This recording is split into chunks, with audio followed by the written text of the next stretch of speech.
السلام عليكم ورحمة الله وبركاته. أنا مروة من قناة جهاز العروسة والعناية بجمالها. ازيكم عاملين ايه؟ النهاردة أنا جايبة لكم وصفة للشعر جميلة جدا، والله أنا مجرباها وبتفيدني جدا وبتخلي شعري حلو قوي قوي، وكل ما تخلص بكررها تاني، مقدرش استغنى عنها بصراحة. فالوصفة عبارة عن ايه؟ أول حاجة، انتي لو عندك زيت زيتون، هي اصلا بتتعمل بزيت زيتون، بس انا عشان ما عنديش زيت زيتون دلوقتي فهستخدمها بزيت دابر املة للشعر. هو اصلا بزيت الزيتون ده انا جايباه اصلي من السعوديه اصلا، ف يا اما زيت دابر املة يا اما زيت زيتون. وهتجيبي اي برطمان ازاز عندك. ده انا كان برطمان صلصه، انا خلص عندي هستخدمه في الوصفه دي. وهتجيبي فلفل رومي اخضر، لازم فلفل رومي اخضر. هتجيبي مثلا دول اللي انا عاملاهم، انا هعمل مثلا حبه عشان ابقى على قد البرطمان ده. دول 3 فلفلات او لا، دول 4 فلفلات صغيرين. ماشي. هنعمل ايه بقى؟ الاول هنفتح البرطمان كده، هحط الفلفل ده جوه البرطمان اهو. انا هعمل الوصفه بعد كده هقول لكم تعملوها قد ايه في الاسبوع، والنتيجه هتبان امتى، تستخدميها ازاي. اهو كده انا فضيت كل الفلفل الرومي في البرطمان. بعد كده هدلق عليه زيت دابر املة اللي عندي ده، او زي ما اتفقنا زيت زيتون.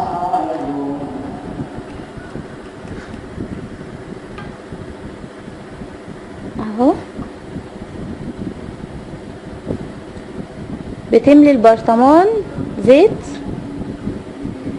زيتون. هو حلو جدا جدا للشعر، والفلفل ده بيساعده ان هو يبقى احسن. كده انا مليت ايه البرطمان.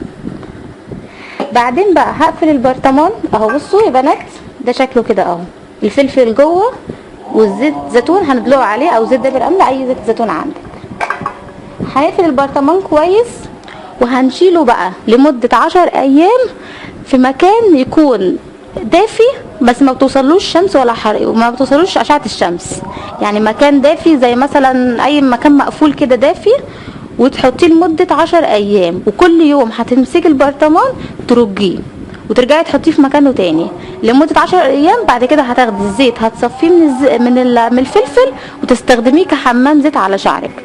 ازاي بقى؟ هتعمليه لمدة مرة في الاسبوع بالكتير، مرة واحدة بس، او ممكن كل اسبوع مرة، كل اسبوعين مرة.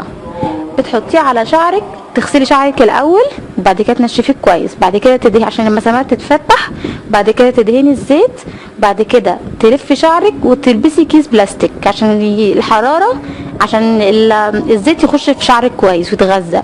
هتسيبيه اقل مده لازم تسيبيه مثلا 3 ساعات، دي اقل حاجه، ما ينفعش اقل من كده.